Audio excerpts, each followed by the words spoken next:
G'day, g'day, g'day. How is everybody? It is Shaun Keenan, your host of Comics to Movies and More. And as always, I have my co-host Stephen with me. Today we have a awesome guest. He is known as the Killustrator. He is the Talos of Sparta artist extraordinaire. Brad Van Geest. So we're super excited to have him on. He's going to be telling us everything to do with Talos of Sparta, catching us up to date on that. We'll be talking about Immortals, and we will also be throwing in a creative tip there, which is how to make a dynamic, cool panel. So, and that will be shown on Brad's YouTube channel. But before we do that, let's say hello. How are you tonight, Stephen? I'm good. It's Sunday night here in Australia, so not looking at going back to the daily grind tomorrow, but it is what it is. It's New South Wales has started reopening up, so things are getting back to normal here. It's all really exciting. Yeah, we just got the announcement that we're going to open up as of 11:59 on Thursday evening, so practically midnight on Thursday night. So super excited about that. I am drinking a Furphy tonight because I have been in the garden all weekend, and I am so sore. I am old. I'm not as fit as I used to be, and the painkillers aren't working. So I'm going to try alcohol instead. So, yeah. Not a good combination, painkillers and alcohol at the same time. But before we bring Brad out, let's say hello to everyone in the chat. We've got Sazzy Gal. How are we going? We have Moira. And Moira, you'll be pleased to know I did not pick on Stephen at all last week. Don't know if you watched the replay, but I did not pick on Stephen whatsoever. So I hope you're proud of me there. So I'm not that old. Yes. Well, the grey in my beard says otherwise. So, but let's bring Brad out and we'll get cracking. Hey, Brad, how are you today, mate? I'm good, mate. How are you? I'm good. Did you like the intro? Mate, the first time I saw it, I lost my mind a little bit. And I messaged you straight away and I was like, oh, that intro, it was amazing. I love it. So it actually I meant my intro for you. Oh, that was good too, mate. That was good too, mate. Thank you very much. Yeah, very nice. Yeah, we have to give a shout out to Nathan on that intro video. He's done an absolute awesome job on that, which is fantastic. So it's great to have everything looking now a little bit more professional. So hopefully next weekend I'll have a new microphone and a light set up and make it look even prettier. So, but Moira also says hi. Hi, Brad. Moira. How are you? So, but mate, before we get started, I know you have literally just finished watching this film. What did you think of the movie Immortals? Well, I have seen it before, but it's been a really long time since I've seen it, and I didn't like it any more the second time than I liked it the first time. So look, I mean, if I was going to give it a score out of 10, it'd be like a 5 or a 6. There was some good stuff and some not so good stuff, but look, it was okay. It was 300. Did you like 300? Did you like 300 the movie first? I love 300. Yeah, that's a great movie. Okay. Yeah. I don't hate this movie. I just was underwhelmed. Let's put it that way. Yeah, I cannot believe when I was looking at this that it's 10 years old already. Really? I'm like, yeah, well, the 11th of the 11th, 2011.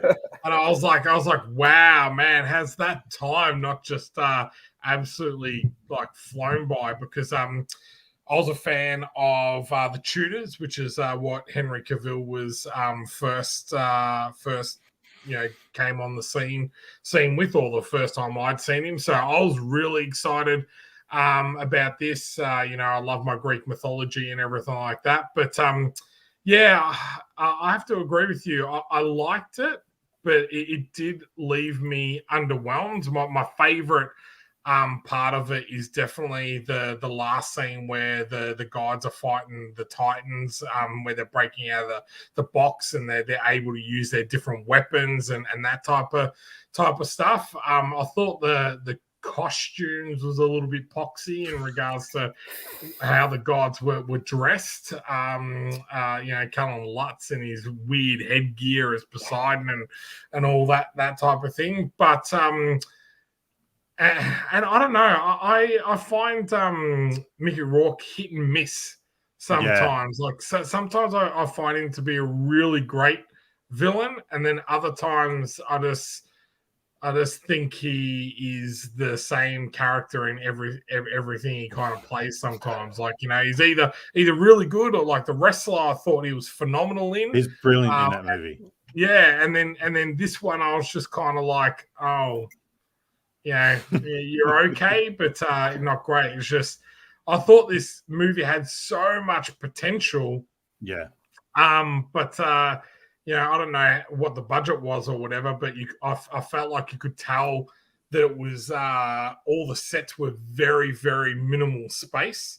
So and they were all black as well. Everything was black. The whole movie was black. So like the first scene is the fishing village. So you've got very limited space there because they're up against a cliff face. Mm-hmm. Then, when he's getting trained, again, he's out the side of a funeral home or whatever you want to kind of call the temple or whatever. Again, that's up against a cliff, so there's no space. Then they're at the pier. Again, there's no space. And I was just kind of like, do you not want to kind of show, anything of this world type of thing? I don't know. I liked it, and I have watched it, probably 4 or 5 times, but I don't know. It doesn't get any better each time. 75 million. Apparently, the budget was an estimated 75 million. No, 75 million? That's huge. Nah, that can't be right. What did you think of it, Stephen? I'm googling that because I don't know. Oh, yeah, 75 million. Yep. Look, the one thing I missed out on it in terms of it. This was during the height. If you remember back 10 years ago, this was the height of the whole 3D craze where every single movie was 3D. So I didn't watch it in 3D. I actually didn't watch it in the cinemas. I watched it afterwards. So I'm always thinking maybe it could have been really cool 3D, when the final scene with the gods and people are splattered against the wall and stuff like that, especially in slow-mo and 3D, you could see the blood flying towards you. I don't know whether that would have been something that would have heightened the movie a little bit, but I did miss that. I actually do really want to see this in 3D just to see that full effect of it. But like you said, it underwhelmed a lot. It felt like it was actually sold a lot as from the producers of 300. And you can see them stealing a lot of that whole slow-mo thing, that whole a little bit over the top thing. Like Henry Cavill's big speech, you'll fight for honor and immortality, and that's how and then he jumps from 2 stories high and just lands like it's nothing. And then when they bang the shields, that was exactly like Leonidas, and it felt they stole a lot from 300 or borrowed, whichever way you look at it. And it just didn't feel like its own movie a lot of times. I don't know if that makes sense a bit. It just felt not itself. And there was one scene I always found really interesting. And I remember seeing the director talk about this. It's towards the end where everybody's fighting and it's like a Renaissance painting, like the where everybody's floating up and the director, I remember, who was talking about the time, was going, "Oh, that was my Renaissance painting scene," and I was just going, "That was so bad." It really didn't fit what it should have been, which was near the end, people are dying and stuff like that. It would have been a bit more impactful to show that, but it just went that a little bit too much art. I think bit art. I don't know. This is the same guy who did The Cell as well, the director of The Cell. So he went the high aesthetics, the really high arty stuff. I think this, it's I missed this in 3D, so I can't comment on the 3D nature in it. But I always do wonder whether it would have been pretty good in 3D. Yeah, it's the funny thing is like when you read the names that are in this movie: Henry Cavill, Stephen Dorff, Luke Evans, Isabella Lucas, Callum Lutz, Mickey Rourke. Like, it's got a decent cast. And I just think for me, the thing that I really struggled to get around was the reasoning behind Mickey Rourke's character. And that was that, he was going to kill the gods because his wife and child died. And I'm like, okay, that's like, I kind of understand that, but you're going to wipe out every other, village between there and getting the bow. I've liked that for me. Yeah, I was like that. You for me, it would have been more if he was a dynamic character and gaining people to his cause. Going, they kill our loved ones, they don't care about us. Screw the gods. Blah blah blah. All that type of stuff. And get people to follow him rather out of fear, because I'm like, well, that defeats the purpose, because you're literally what you're kind of fighting against. You're treating these people like they're nothing. So that's where, for me, I was just like, I actually didn't think the villain was strong enough. I thought the Henry Cavill's character, the loss of his mother, which puts him on that hero quest type of thing. I felt like that side was pretty good, but just the villain side and the reasoning behind it, I'm like, that's really, like, you couldn't come up with a better idea, so you've just gone with that. And they missed the whole gods play one a little bit. Like, you know how Zeus killed Ares in this one? Because he interfered. And they missed that whole from a thematic point of view. They interfered, except if they release the Titans, then we're coming down to sort it out. It's either you do it or you don't. And for a bunch of gods who promised not to interfere, Poseidon interfered at the end, where basically everybody at a certain stage decided, you know what, screw this, I'm interfering. So you either have the play where thematically it's like we don't want to act, but we are forced to act. That whole reluctant hero trope. You could have played that all with the gods a lot better. But in the end, the gods were just, you know what, screw this, I'm going to come and help. Or Poseidon, you know what, who needs a flood now? I'll create the flood for you. I'll do that for you guys. Don't sweat over it. Entirely without repercussion. Like, it just doesn't make sense. Yeah. But anyway, poor Ares, Zeus got I don't like you, Ares.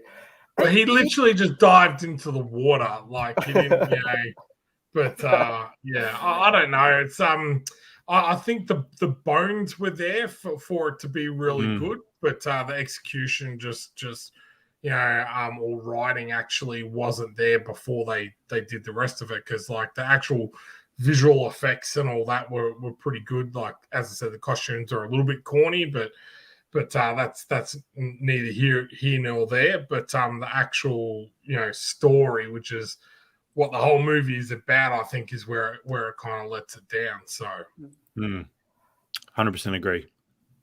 I know that there's some really good things to it, which they try to introduce, and they try to link it up. It's your own choice. God, don't blame the gods for your decisions. That's that whole.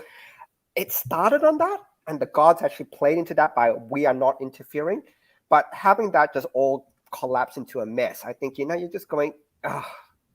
If you had tightened it all and just had the gods hinting, or you just plotting the hero along just that little bit, but the gods actually really interfered. They really came down to play, and being that's the whole crux of Zeus saying you're not supposed to do that, and then Zeus actually doing it himself as the old man and all the rest of it, was like, you know what, nah. Story-wise destroyed it. Yeah, I even thought for the most part that all the gods were poorly cast as well. I think, what's the name of the guy that played Zeus? Luke Evans. Luke Evans. Sherlock Holmes. Every time I look at him, that's all I can see. Like it's he just looks. He just for me. He looks too young. Exactly right. A god of his seniority, if you want to say that, you know, if he's the old man or whatever, he just wasn't. There was no presence for me at all with that character. I didn't. He looks like a brother rather than a father. Exactly. Yeah. And the young lady that is his daughter, Lucas. Again, same thing. Just like there's nothing. Yeah. There's no presence on the screen when I'm watching her either. So there was the height of her fame. She was like coming off what was it, Transformers and Neighbours. And she just left Neighbours, or was she Neighbours or Home and Away? Neighbours. I don't know. I don't know. I don't know either. But and then Callouts, like he plays a really good goofball, but everything else that I've kind of seen him in, he's not the strongest of actors, I would say. Oh, well, it was a good use of 2 hours, mate. Anyway, that's good. Sorry, mate. I hope you got a bit of drawing in. No, none. And I had to pay to watch the movie as well. Oh, well, that's all right. Them's the breaks. It's tax deductible at some point, I'm sure. Home and Away. There we go. Tash on Home and Away. Oh, but it's a popcorn movie. If you want a type movie where you can turn your brain off, and Henry Cavill loses his shirt at the key scenes as well. Yeah. Have you noticed nearly every movie, even I don't know Mission Impossible whether he does lose his shirt, but nearly every other movie at a certain point he loses his shirt. Well, if you've got a rig like that, then that's half the reason why you're in the movie, I reckon. Same in Superman, like the first scene, he comes out of the water and steals the clothes out of the back of the car or whatever it was. Yeah. He's just, he's big and juicy when he gets out of the water. It's huge. I have to say that the one Henry Cavill story I absolutely love is that his nephew went to school and they were asking him, what his favorite person does. And he said, my uncle is Superman. And the teacher said, ha, ha, ha, blah, blah, blah. But seriously, what does your favorite person do? He's like, my uncle he's Superman, and he's 10 years old. So the teacher cracks it, thinking that he's being a bit of a brat, and sends him to the principal's office. So when they call his mother actually calls Henry Cavill and says, "Do you mind going down and speaking to the school?" How they wouldn't know that that he was maybe different surname though. It could be a different surname. The mom his sister's married, so it is a different surname. So he goes down, but what's he go down in? He goes down in a Superman t-shirt, and here's a photo of him outside with his nephew of the school. In his Superman t-shirt and everything. The teacher apologized to him in front of the class. I was like, how old is that? His uncle is actually Superman. So if you want more cool Henry stories, and I actually really like the guy, not just as an actor, but as a person. He's a huge gamer. There's like photos of him building his own PC rig and stuff like that. And there was a funny story I think he was mentioning. And please, Henry, if you're watching this, if I get this wrong, please don't come and visit me if you want. But he was at his Superman audition come up, but he had a World of Warcraft. His clan had a raid on, and the raid took a lot longer than expected. He was going, crap, do I go for this movie interview that could make my career, or do I stick with my clan and finish this raid off? He finished the raid. Nice. And he was late. And he was late. An hour late to his.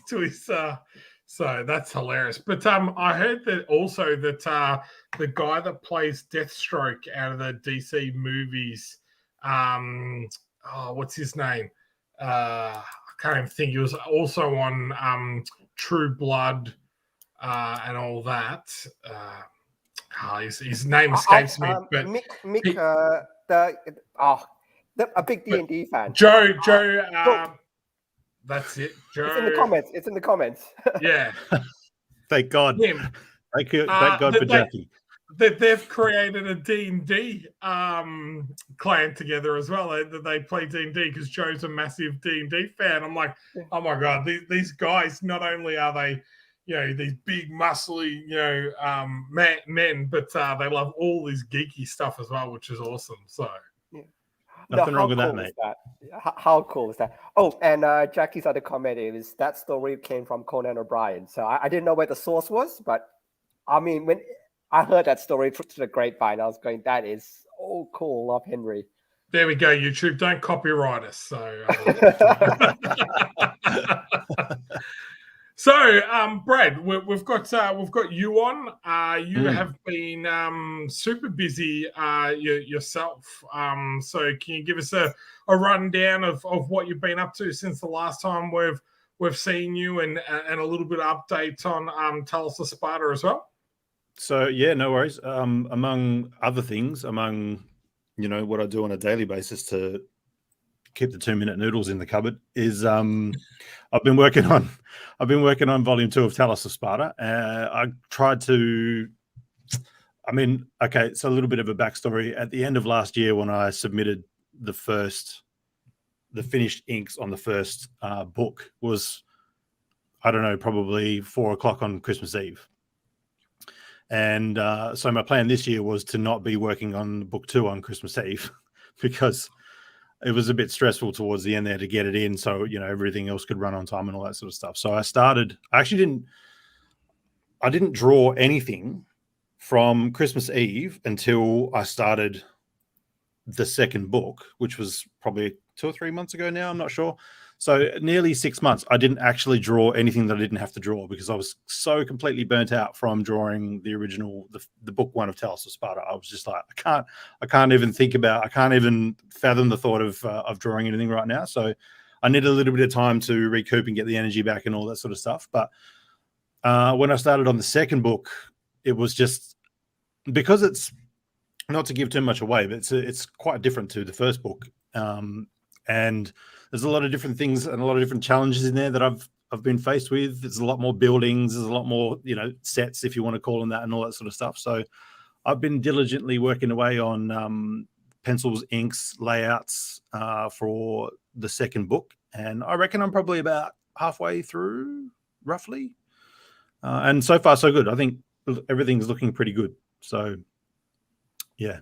Is that all? And then on top of that, you've been doing your own now YouTube channel, which is like, focusing on well, that's the wrong YouTube page. But, focusing on not only Talos of Sparta but other aspects of drawing and everything like that. Was there a reason why you decided to do something like that, or?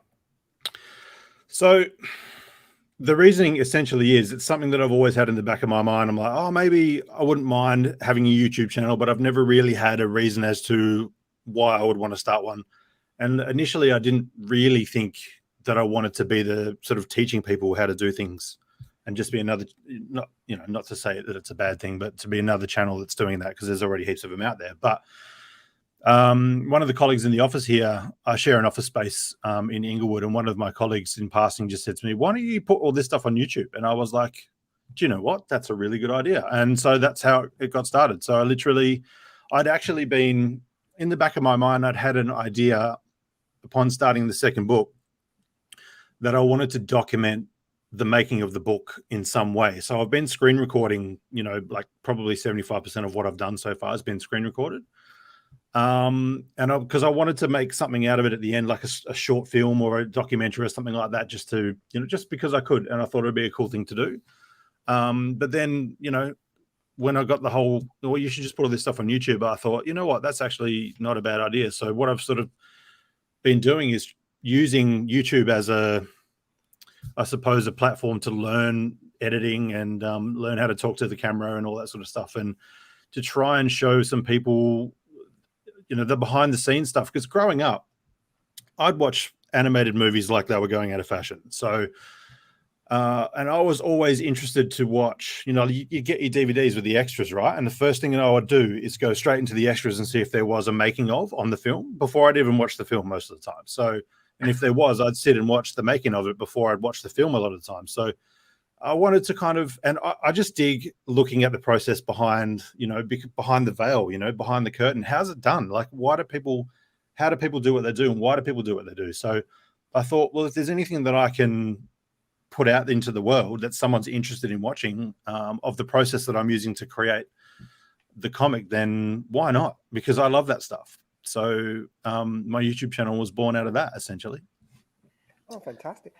The one thing I'll ask is, as you actually documenting yourself doing all these videos, have you found that your work has actually been improving? And it's sorry. No, go ahead. No. It's just that what most people find when they document and do things like that is it forces them to go, oh gosh, if I'm going to do this, I'm going to do it right. And as you're teaching, you're learning, you actually find yourself improving your own craft, if you will. Is that something you've discovered? Yeah. So for me, it's kind of been a double-edged sword, because I kind of have this thing that happens is when I'm drawing without thinking or without being aware that there's something recording me, it flows a little bit easier. But then when I push the button that says screen record, I'm aware of what's going on the screen for a short time. And then I'm trying not to make mistakes, or I'm trying to, do everything perfect or whatever it is. So I sort of sometimes can fall into the trap of, like at the end of the day, as much as I want to show people how it's done, I also want it to be something that people go, oh, wow, that's really cool. That's amazing that you can do that. And sometimes the old imposter syndrome, pipes up and just goes, sits on your shoulder and has a little word in your ear and sort of starts to make you doubt what you're doing and all that sort of stuff. So it's been challenging personally from a couple of different aspects. So yes, it has, but it's also been challenging as well in just trying to switch off that side of my brain that knows that I'm recording what I'm doing. So. Yeah, I was going to say, one tip for all creators out there is the 3 R's, which is reuse, repurpose, and recycle your content. So if you're creating a comic book and you're, drawing a page and everything like that, if you're able to film yourself doing that and then either reuse that for your Kickstarter down the track, or to post up on social media, or to brand yourself on a YouTube channel, that's a really good thing to do, because it's not anything extra outside of your time.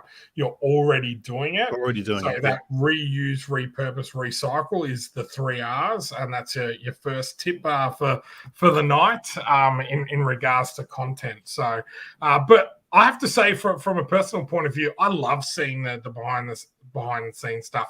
I can't draw myself, so I always get excited when I see the final page and the final product when it comes through to my my inbox, or I might get thumbs or something like that. But to actually sit there and watch it, and I don't know if people noticed that I'd already watched this video and everything like that, because that was my YouTube channel that was saved under, is because myself personally, I was really intrigued in regards to how you went about setting things up and that. And the other thing I liked was how animated you were when you were talking and describing this. It was like I was sitting in the room with you, and you were just having that conversation, talking to me about what was going through your head and kind of how you did that. Was that something that you had deliberately thought of, or was that something that just kind of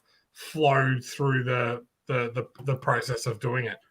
Yeah, no, I 100% from the beginning wanted it to be candid and casual, and I didn't want to be.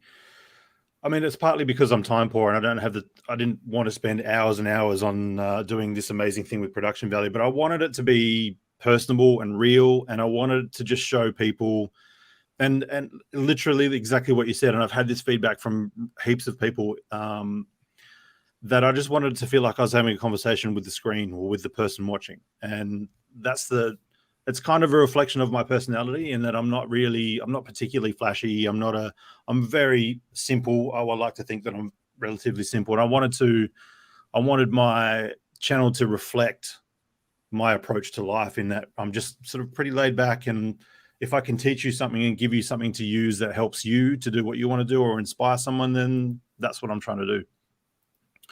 I don't want to be, I don't want anyone to ever, because we're all just people. Like you and me, we all breathe the same air. We've all got the same issues, but we tend to look at people in a bubble. And if you look at someone that's on YouTube that's got 1 million followers or whatever, you might tend to think that that person is somehow different to you, but they're just a human being at the end of the day. And if I ever get to that point, which would be great, to have 1 million followers or whatever, then I want just people to be able to relate to me. And if someone wants to reach out and ask me a question or need some help with something, to not be afraid to do that.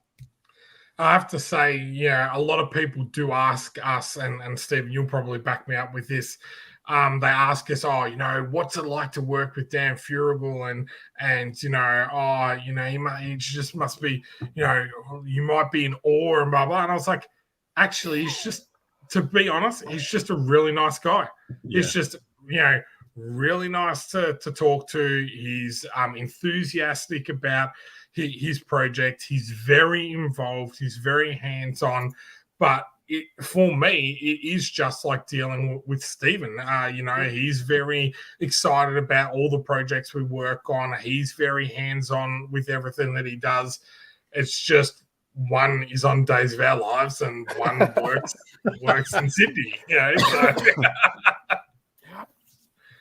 Just a quick aside from that, he swore a lot more than I thought he would when the first time I met him. So when I was first introduced, it was like, okay, let's talk story. Let's talk.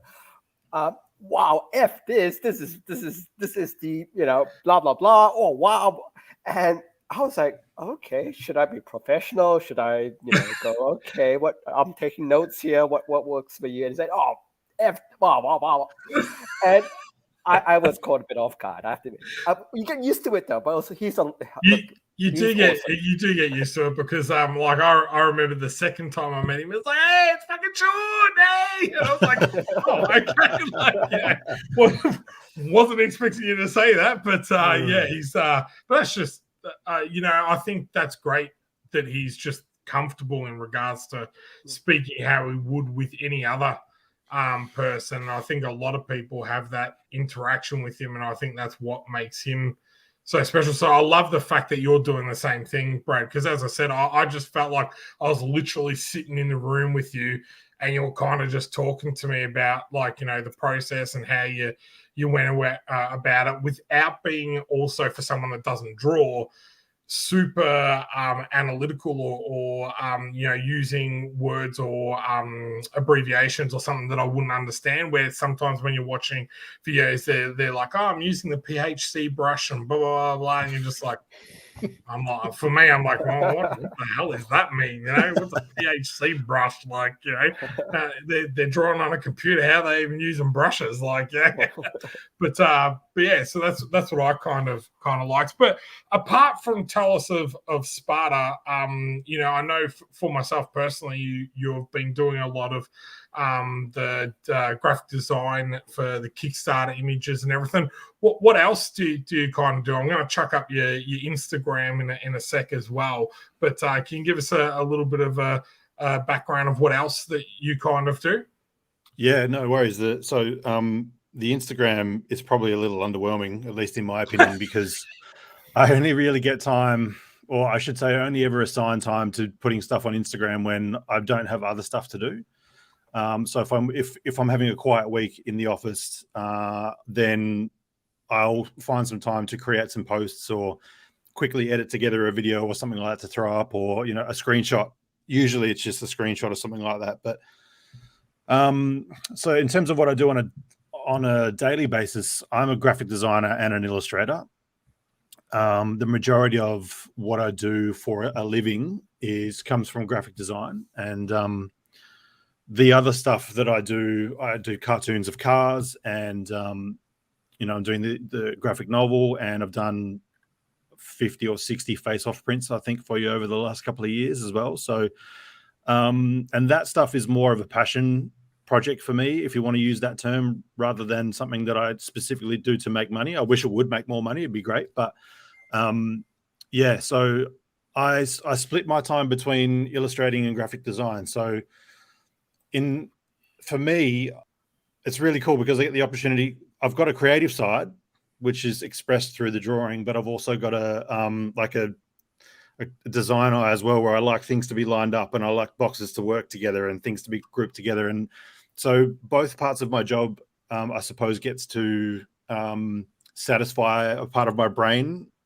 which is really cool. So I'm very rarely bored, which is cool. So that's, you know, and then, yeah, so I don't know how many people know the history of how you and I met, Shaun, but literally I was lucky enough to be at a table next to you at convention, comic convention. Yeah. Supernova in Perth a couple of years back, probably 5 years ago now. And at that point, I hadn't drawn anything for years. Like, I literally, my mate that I went with, Zaylan, who's the guy who did the intro music for my channel, is a really good friend of mine. I've known him since I was probably, 4 years old or something. I grew up with his family. His brother was my best mate growing up. I used to call his mum when I was at their place. That's how close we were, right? So he literally dragged me down there kicking and screaming because I just wasn't interested in doing anything in art at that time. And he was like, "You've got too much ability and talent to not be doing something with it." And so I turned up late both days that I was there. I rolled in when I wanted to. I was really casual about it. I really didn't think it would be lead to anything. And then I think you saw me sketching something for a punter, and then offered me a little work, and then it went from there. So, and that was really the catalyst for me, around about that time. Not long after that, drew your sign. I didn't even draw it. Like, are you going to spell anything, or are you just going to sit there and sketch? And I go, okay. And you just hand draw a sign, and someone come up and went, oh, you're doing sketches, blah, blah. And you're like, I guess so. Sure. Sure. Yeah. So not long after that, I quit my job. I went to work for a marketing company for a couple of months, and just, it wasn't who I was. It was hurting my soul to go to work every day when I was doing that, even worse than my previous job. And then so I decided, well, let's see if I can't have a crack at, somehow trying to scrape together a living from drawing pictures and aligning boxes. And 5 years later, I'm happy to say that I haven't lost my house yet. So that's all good. Oh, that's good. We checked up your video channel in the comments, and a few people have subscribed. So thank you very much. Cheers, Moira. You'll have a few more watches moving forward. So that's yeah, well, for me, I just as I said, we'll just sit next to each other at a convention. So I was, very impressed by your talent, especially when you said I haven't drawn something. At that time, I think you said like 6 or 7 years was the last time that you would actually sat down and actually drew something. So, I was like super impressed. And where hopefully, I guess we can say it now that you're on the show, that we're going to release a Brad Van Geest or BVG versus the world versus pop culture, didn't we call it? Versus pop culture? Yeah. Versus pop culture, which will be a collection of all the work that you've done for me. So we'll offer a bunch of limited edition prints, some sketches, and then this amazing art book as well. So which is kind of cool. Yeah, I'm really excited about that. It's because it's something we spoke about probably a year or two ago, and then for whatever reason it just kind of disappeared onto the back burner. And then I was like, "You still want to do that art book?" And you were like, "Yeah, what's happened?" I'm like, "It's done. I'm finished. I'm ready to go." Like, all I got to do is send it to you. Yeah, and you're like, "Didn't I send it to you?" And I'm like, "No, I don't think so." You sent me the cover, which I was like, I loved the look of the cover. And you're like, I've been done for ages. So yeah, it's been done for like a year. Guys, got to work on that sometimes. Yeah, absolutely. But yeah, no. So that's what I do for a living, and I'm really hoping that with doing Talos and the YouTube channel and all the different things, the fingers in many pies that I've got, that I can sort of slowly build a business and not be worried about paying the mortgage every month. At some point, it would be really nice if I don't need a lot. As long as I've got food on the table and the lights are on, then I'm good to go. So that's the plan. And some more comics in the future would be cool too. Some more YouTube in the future would be good to build the channel up, and we'll see what happens. Are you doing anything else besides Talos though? Like, do you have another series that's in your head, a sci-fi one, for example, or something you're thinking, oh, something I would love to play Monsters. Yeah, well, Stephen, I'm not sure if you know that Sean's got a Kickstarter at the moment. I'm already backed. And I've actually there is a short story in XTT Monsters that I illustrated. It's actually the first piece of published work I've ever done in the comic book realm. So I look at it now and I'm like, oh wow, that's like from where I've come from when I did that to where I am now. It's just some massive metamorphosis in the style and in the quality of the work that I'm doing now. But there is also some work that I've done. There's a 10-page short story in there. I'm not sure how many actual stories are in the book, Sean. Six stories okay, in the book. So Stephen's got 2 of them. He's written 2 of them in there. But so 6 stories all up. But yeah, you did the Cyclops one, which is phenomenal. And yeah, it's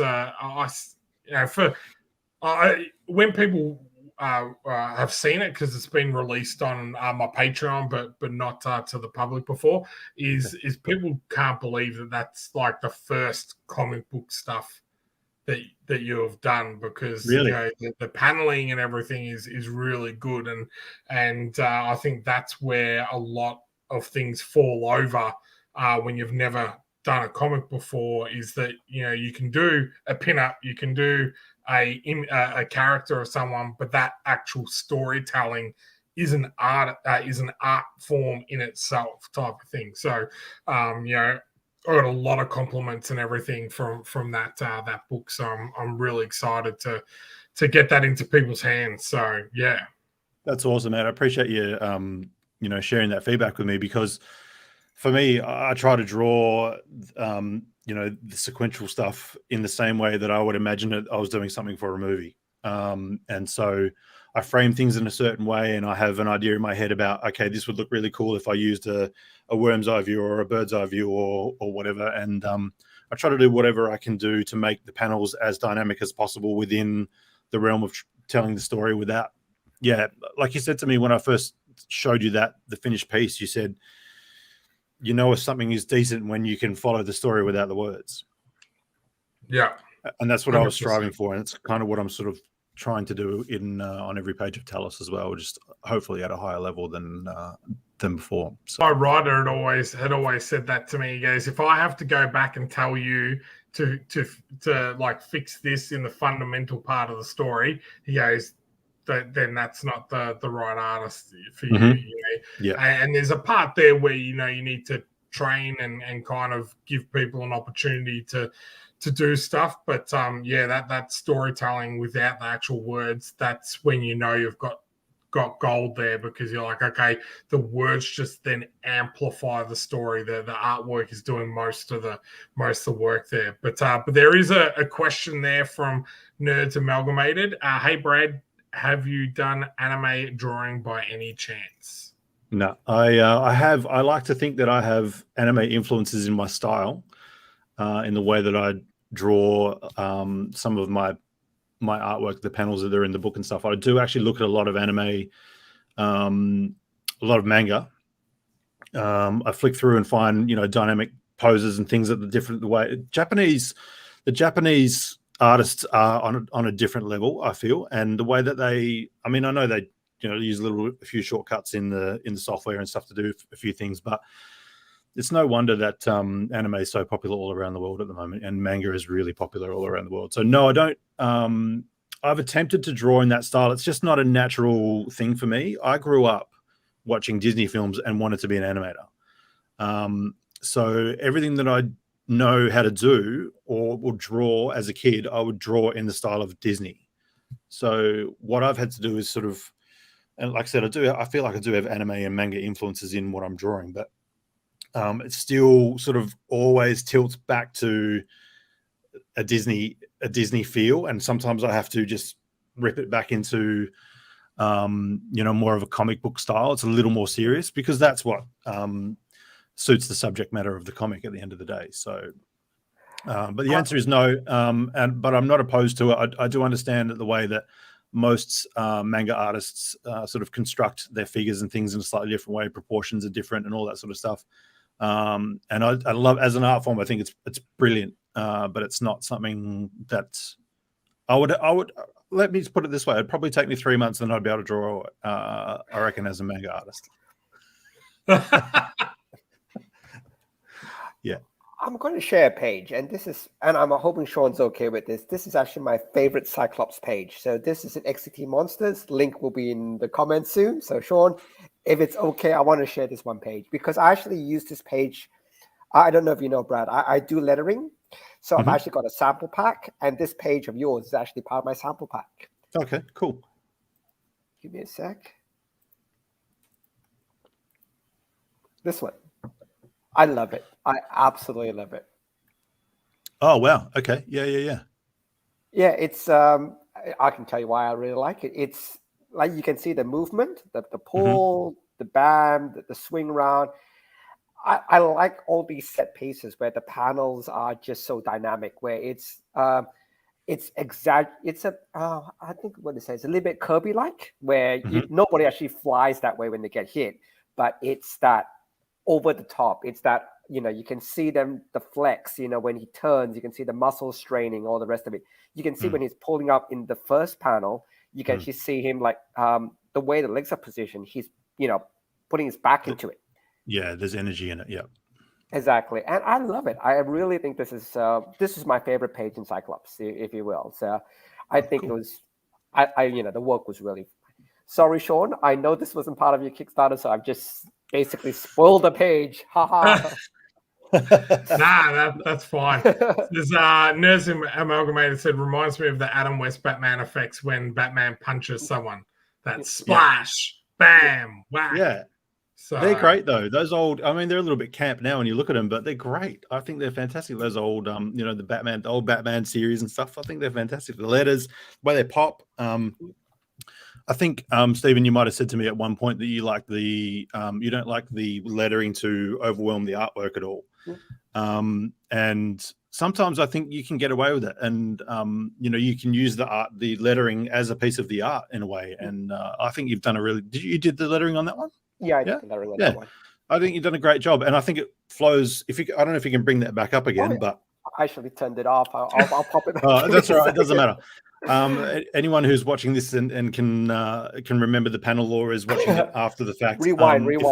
If you have a look at because they're 3 even panels, and what I've tried to do is I learned this from I can't remember who I was watching. It was either Jim Lee or I can't remember. It was one of the bigger artists anyway, and it was sort of they were teaching the art of leading the eye through the page where you start. So what I try to do in all my panels, if I possibly can, is try and lead the eye through so that one panel still leads to the next one and then leads to the next one and so on. So there's only 3 panels there, but all 3 panels flow into each other in a way that it's like a Z pattern, I suppose, as you run through each panel. So and what you've done with the lettering is complemented the way that I've designed the panels to flow into each other. So you've done a great job. That's what I was going to say. Stephen loves the artists that do that because then it makes his job easier.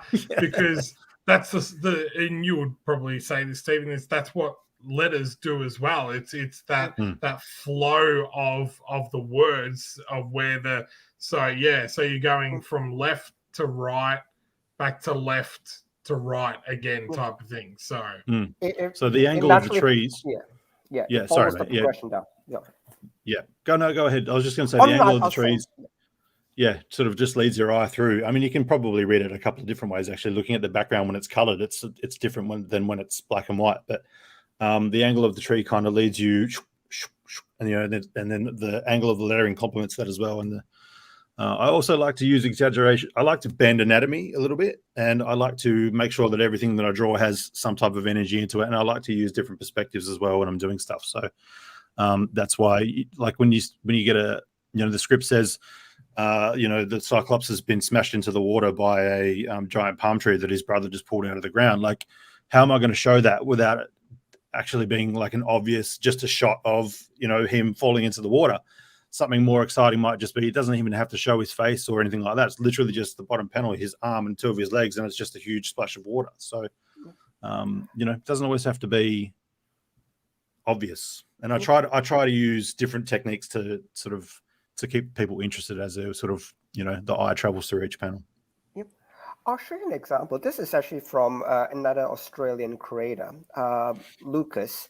And in terms of just following the eye, this is one of those examples where if you can see how it reads, it goes left, right, left, right, left, right, until it focuses on the guy drowning and it ends there. So that's what you were mentioning before about the letting the eye follow. Absolutely. And if you look at that, the first thing that I see is not the lettering, it's the art, which is the way it's supposed to be. But also, if you look at the composition the artist has used, he's essentially created a gigantic triangle with the panel, the top part of the panel. It's a big triangle. And that's another technique that a lot of artists use, is the composition, is creating shape language within your drawing. It's not obvious to people who maybe don't do this for a living or don't go that deep into analyzing things, but that is essentially, he's created a giant pyramid, which is shape language at its finest right there. So nice work. Exactly. And because I led this page, my thing would be is I have to be as invisible as possible, but still naturally force the reader to go left, right, left, right, left, right through. So that's why I like the Cyclops page so much, because it actually bended itself. Because I'll pull that one back up and just want to say how much I like the artwork. Because the sequence actually flows correctly. It flows, that's the action part here. That's the action part in the middle, and that's the action part there. So if you're reading the page, it drags your eye all the way across properly. And that final panel leads you into the next page as well. Yep.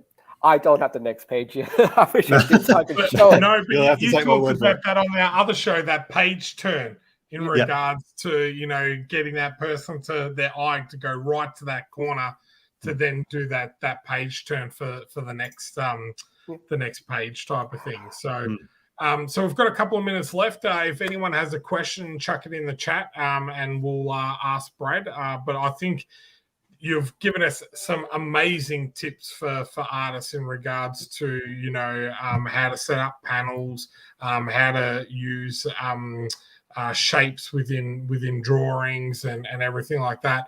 So that's fantastic.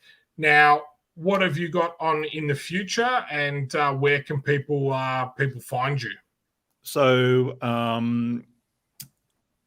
before I touch on that, mate, if I might just say quickly, if there's anyone watching who is an aspiring artist or whatever, I didn't know how to do any of this when I first started. When I did that book, the Cyclops short story, I had never drawn sequentially at all, and I learned everything on the fly.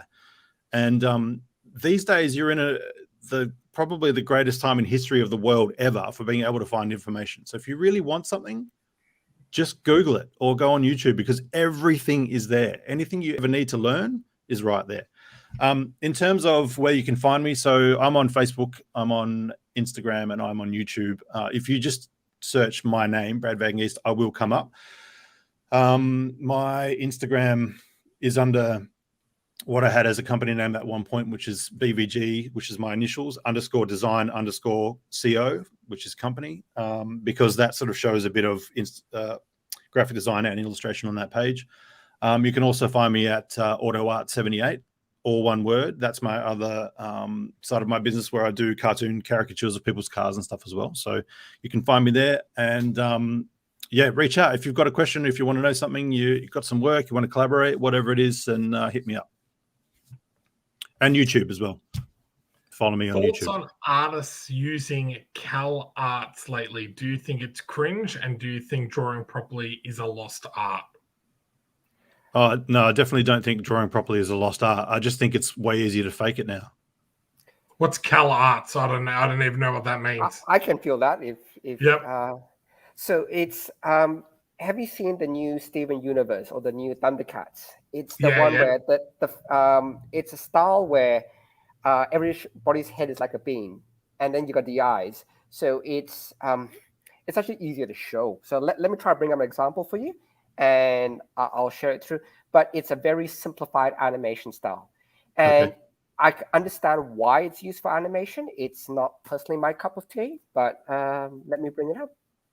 I actually Yeah, know I was Callouts. not a fan of the new Thundercats thing. If that's the Thundercats Raw, Yes, I'm not a Thundercats Raw. fan of that. Thundercats Raw. I'm not a fan of that style whatsoever. I haven't seen it. I will now pop it, and when you see it, you know what I mean. It's one of those things. If you see it, you'll know exactly what I mean. Is Callouts is that related to the California Institute of Art, where Disney pull a lot of their talent from? Okay, yeah. Correct. Oh, so it's this type of style where it's the bean head and that type of eyes. That's Thundercats Steven Raw, for Universe, example. isn't it? That top one. That's correct. And yeah. This one is gosh, I can't remember what the show for this one is, but this is actually a really fantastic show. I finished watching it. The Thundercats. It's this type of art style. Yeah, look, at the end of the day, it's a personal preference. It's an art style that is it's been around for a little while in certain, series and stuff like that kind of look like that as well. But I mean, it's not my cup of tea either. But at the end of the day, I mean, I don't think Thundercats suits that style, but unless you're sort of probably making it for a really young audience. But at the end of the day, the creator had a vision and I suppose tried to do it the way they wanted to do it within, and destroyed it. Yeah, I agree with you, mate. It's funny because my little girl and I, we've been watching Scooby-Doo lately. And going back and watching stuff from as early as the mid-90s and everything like that. We watched Teenage Mutant Ninja Turtles the other day. Yep. So it's quite interesting, like now when she goes onto Netflix and sees some of this new, like what the industry would say would be newer style. She's like, "Oh, what's this, Dad? This doesn't look any good." And I'm like, "That's right, honey. It doesn't look any good." Right? It is interesting on what you kind of get them into at a young age, how that does influence kind of what they like type of thing. So it is a lot cheaper to make, though. It is a million times cheaper to make, and imagine if. You can polish a turd, mate. It's still a turd. It's cheap. And you've got some accountant going, animation costs $100K an episode. No, you've got $10K. What can we do? Yeah, that's exactly right. It comes down to budget and also time. And if you can reduce the amount of time it takes to create something that's, even if it's just in the short term, people like it for a day and then it's gone, because the world we live in now where, we're just bombarded by content. But the reason why you don't like it is because you have an affiliation and an affinity with those characters from your childhood, and it should be a certain way in your mind. And that's understandable, because I feel the exact same way about most things that get remade and destroyed. But and seriously, late 80s and early 90s for cartoons, like, I can rattle off, Teenage Mutant Ninja Turtles. I love Dino Riders. There was, Widget the World Watcher. Super Ted, Banana Man, there was just all these, Dino Sources, Max, Transformers, what was the Barbarian one? The Flintstones, Jetsons, like there was like so much, like, and I understand that animation was old cells and everything like that. The X-Men, oh God, how did I forget the 90s X-Men? All the DVDs are behind me in that wardrobe there. It's hard for me. It took me a little bit to kind of get into the Clone Wars when they went to that very animated style and everything. But with how good the storylines were within that really hooked me, and I loved Rebels and now the Bad Batch. but then they changed the animation style again for Star Wars Resistance, and I didn't mind that, but again, that took me a little bit to get used to, because you're so used to watching the one style type of thing. So yeah, Care Bears, G.I. Joe. What was the not the Gummy Bears? Gummy Bears, here and there and everywhere. Yeah, And they had the best theme songs as well. Yeah. What happened to catchy theme songs? Yeah. But there is one show, and I think nerds put it up for me. If you want to watch with your daughter, look out for. It only has 2 seasons. It only has 2 seasons. Okay. It is that Callouts style. That might have put you off. It is a Callouts style. It's only 2 seasons though, but it ends. So the writer actually was promised a lot more money to do a 3rd season, but no, the story finishes, and it's so well written, and the way it's all linked up. In terms of like a series that's come out, say post 2000, I was hooked. I was seriously hooked. It's one of the more interesting. And the thing is, I can look past animation for a good story, and it is definitely one of the best stories that I've read. Have you seen Squid Games yet? I haven't watched it yet. No, it's like number one series on Netflix. It's the most watched series on Netflix ever, which is unbelievable considering what series have kind of been on Netflix. And consider it's a foreign one as well, with subtitles and all the rest of it. And the fact that the guy sold his computer and didn't even get the email that it was getting made by Netflix because he had to pay for his rent is just unbelievable. Oh, wow. Crazy. So. Yeah, you have to watch it though if you can. Avoid the spoilers. It does go for a heck load of twists and turns, and I can't believe this guy is, whatever, and they killed so and so. It's one of those type of things where once you get past the first 2 episodes, you will binge the rest. I love my Jigsaw. My dad and I watched the Escape Room Tournament of Champions, which was the remake of the sequel to the Escape Room one. And I like how they do like these horror twists on game shows, and the hide and seek one, or not hide and seek, where they're running behind the girl. What's that one?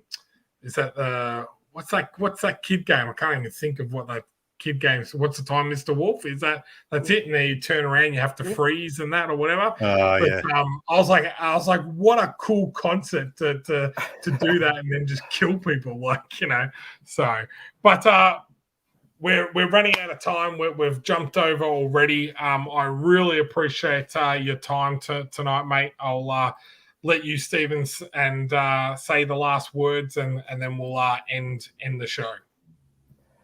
Oh, look, thank you so much, Brad. I've been looking at all your videos on YouTube. I'm already subscribed already, and I don't follow many people on Instagram, but I do. You're one of my few people I do follow, because I actually do like to. One of the things I really like more than completed, what they call hard inks, when it's all like nicely inked through. I love sketches. I think that's the most exciting thing for me to receive, especially from artists, because it's potential. When something is fully inked, you kind of think it's done, it's dusted, it's there. But when they send you the sketch or the earlier pencils, that's what you've been showing, and I absolutely love watching that. So thanks, thank mate. you. No, much appreciated. Yeah, no, I'll do my best to keep going. I appreciate it, and I appreciate all the feedback and the love that I've been getting. Dave, yes, I do work primarily digitally, and especially when doing comics, because it's just faster. But I did discuss with Shaun that potentially I might be doing something with a pencil and a piece of paper to create a book at some point. I would like to do that because it's too easy to get into bad habits and Control-Z everything when you're on the computer. You're just undoing stuff and just making that one line over and over and over. So stay tuned. I do love that when I'm watching creators. Thing is like boom, boom, boom, boom. I'm like, my God, how many times do they draw that same line? That I was like 20 times or something before they're like, yep, sweet, that's the line I want. But again, mate, I appreciate you coming on, and I appreciate all the work you do for me as well. So people, if you want to check him out, he's on YouTube, Instagram, Facebook. We've chucked the links in all of the chat, so click on those, subscribe as well. If you haven't subscribed to our channel, please hit that subscribe button. We are releasing our quick starter videos once to twice a week, which are just short little videos which will help creators with crowdfunding, setting up their Kickstarter pages, everything. If you haven't seen our latest one, it is a gold mine for setting up your first ever Kickstarter page. It goes through 3 secret things that we don't always like to share, but we have put it out there for everyone to check out. So thank you again. Have an awesome night, everyone, and we will see you again next week. Thanks, guys.